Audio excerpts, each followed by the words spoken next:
Hey guys, I've never really made a video about Genshin Impact on my channel before, but I have played Genshin since day one.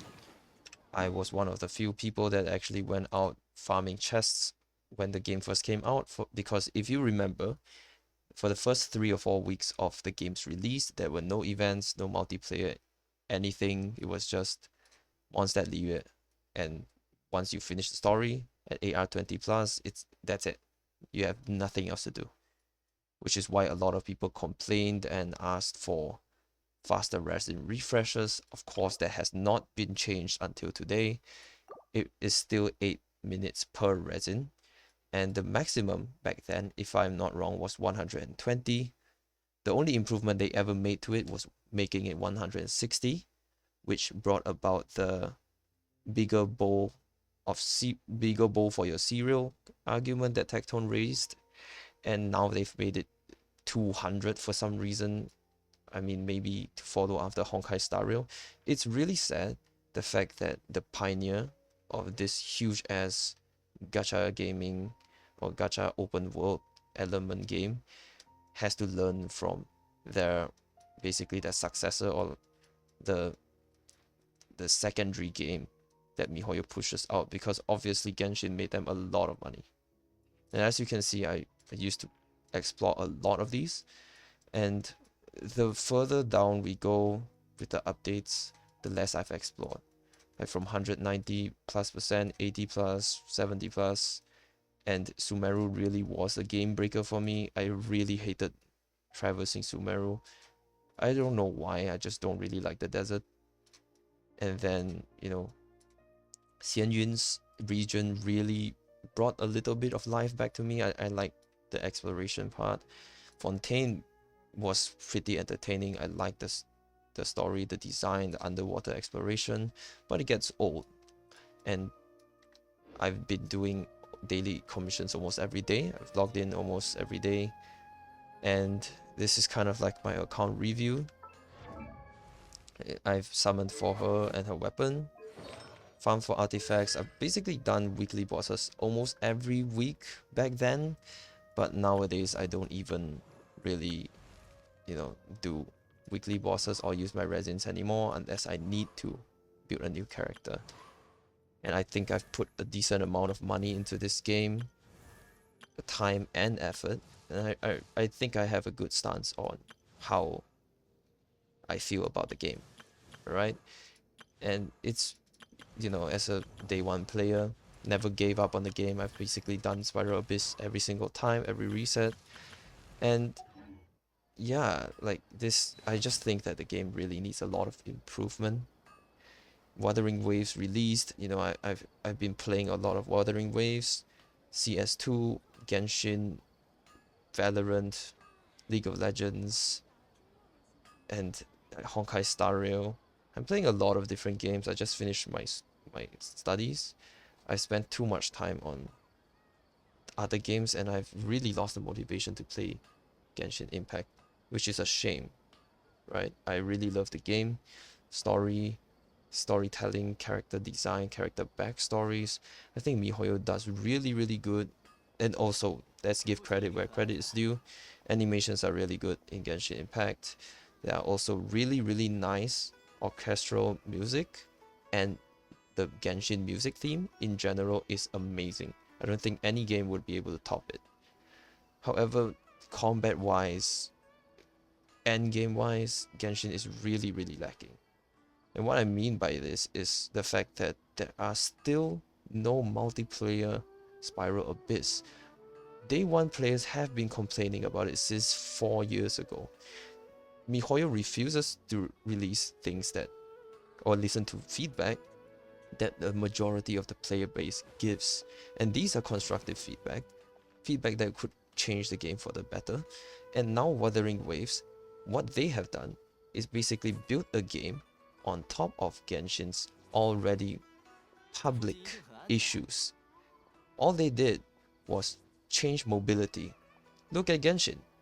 How do you climb up buildings? You literally need to climb. And the only way you do it fast is by pressing space. And guess what? you don't have enough stamina to even go up a mountain or a freaking huge ass building. Whereas in Wuthering Waves, you're sprinting up buildings, you can use grappling hooks, you can do triple jumps. Genshin, no. You have like a very, very shitty movement, really slow. It wasn't an issue when Wuthering Waves wasn't released, but it's always been something that people have complained about and wished MiHoYo would change. Now with that said, I have been, I've been trying to do my dailies, stay in Genshin.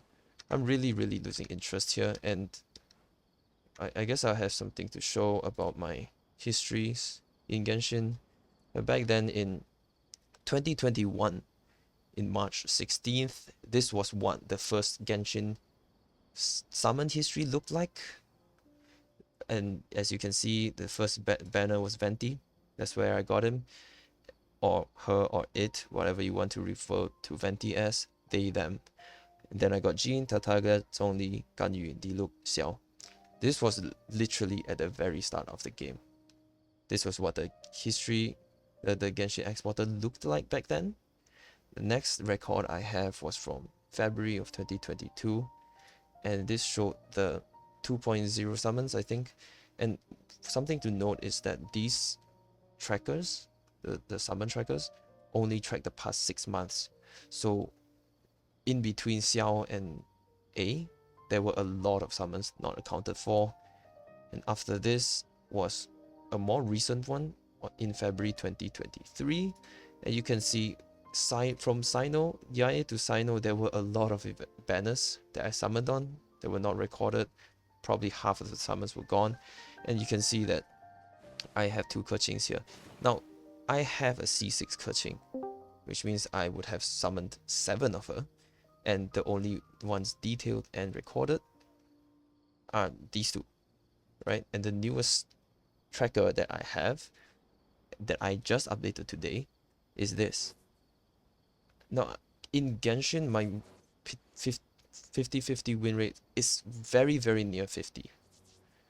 Like, across 4.5, almost 5 years, my summons have averaged at around 50% win rate. That's really, really painful for a gacha player, and I've already put in so much money, as you can see from all my summons. Now, for Chlorinde, I've actually tried to summon for her.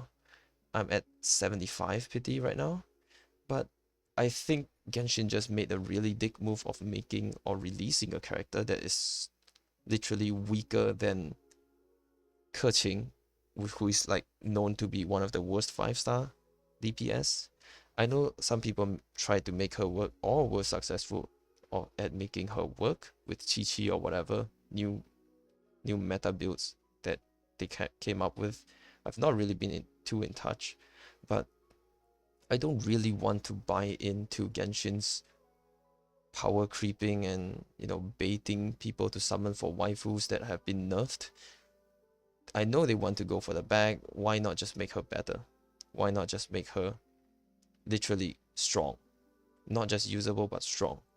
She might be fun to play. She has a really nice design. I wanted her. But at this point, I'm just gonna save for Archons, which was my original goal since day 1 of Genshin.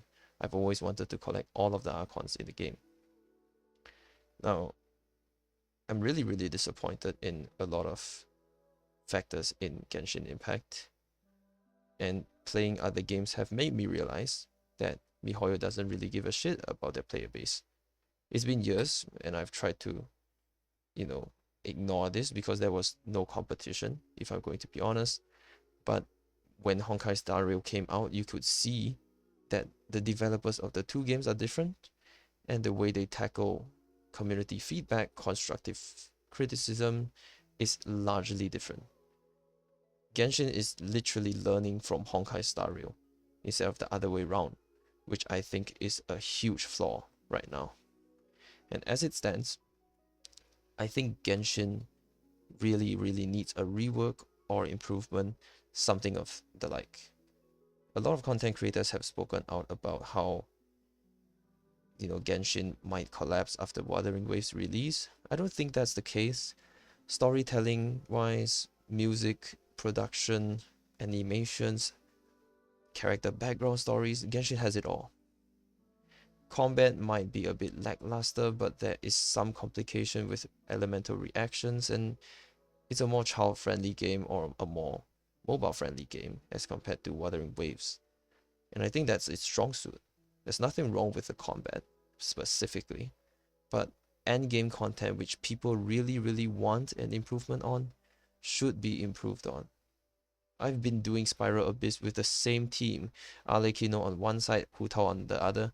Before that, I've been running the the basically the A Raiden Shogun Bennett team with Xingqiu, and it worked perfectly. I was able to max stars every Spiral Abyss almost, if I even tried to do it. There's no real endgame. You can use the same team forever. I think that's an issue. Because the only difficulty in Genshin Impact is power creeping characters instead of making the content more interesting, interactive, or more difficult. And as I've mentioned before, events in Genshin is really monotone almost. You kind of just go in, get your shit, and you go out. A very sad thing to really experience is that the most recent event, the one where you do hide and seek, it's the first time ever that I didn't get the crown from an event since day one of this game's release. And like, just to show a few examples, Windbloom Ode was from one of the events, Fading Twilight was from one of the events, Festering Desire was from Dragonspine event. People that never played the event would never get these weapons, and R5 is the maximum that you can get for free. Tokabo Shigure is also one of the event weapons, so is these dialogues. Basically, I've R5'd every weapon from every event and gotten the crown for it. The most recent event, however, after I got the R5, I was so decentivized to do the event that I don't even want the crown anymore. I mean, forgive me, it's not the hide and seek event, it was the tower defense event where you just put things down. And I really think that the game's events are really boring compared to Honkai Star Rail. And I've just played Honkai Star Rail's kind of like Candy Crush like event with the birds, the origami birds. It was so much better. It was literally what I wanted from a gacha game. And Genshin has never really spoken out to me with any of these events. They're all recycled, reused, and they're really boring. I really hope that Genshin would do better.